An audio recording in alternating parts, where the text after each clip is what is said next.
In our first reading today, we hear from the book of Revelation, which is honestly one of my favorite books. It's always a great conversation starter with all the many visions, all the images. People always want to know, like, what's all this about? And so it's a great conversation starter, and I really do actually enjoy preaching and speaking about this book. But the passage we heard today really isn't one of those crazy ones or incredibly difficult to understand. At the beginning of the book, John is writing to all of the different, like 7 different churches at the time. This one, he's writing to Ephesus. And he says that the Lord commends you. He praises you for what you've been doing. That first of all, they have been working really hard in their ministry. That what the Lord has entrusted to them, they're working their tails off. They're working hard. And secondly, that they're orthodox.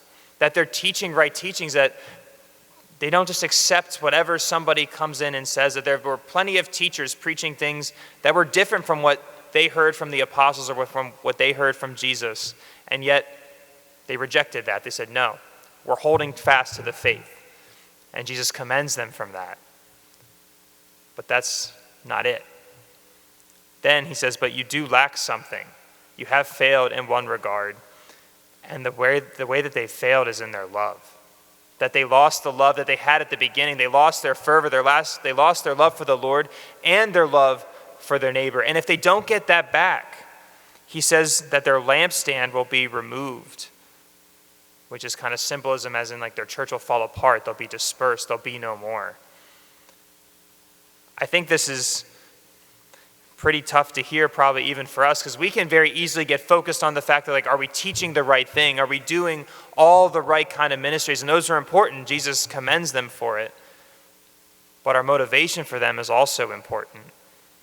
Do we do it out of love, or do we do it just to be right, or to feel self-righteous, or to seem like we're better than everybody else? Look at everything I'm involved in.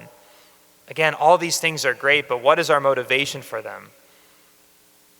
Is it out of love for ourselves, or is it truly out of love for our brothers and sisters that the Lord has put into our care? Today, our Lord is inviting us to reflect just like he was calling those in Ephesus. What are our motivations? Why do we do what we do? Why do we place ourselves at the service of the Lord? Is it truly out of love for him and a love for our neighbor? Let us ask the Lord today to purify our hearts, that any self-seeking that we have in our ministry, he may take away, so that we can put all of our heart, all of our soul, all of our being into loving and serving him and those he's placed in our care.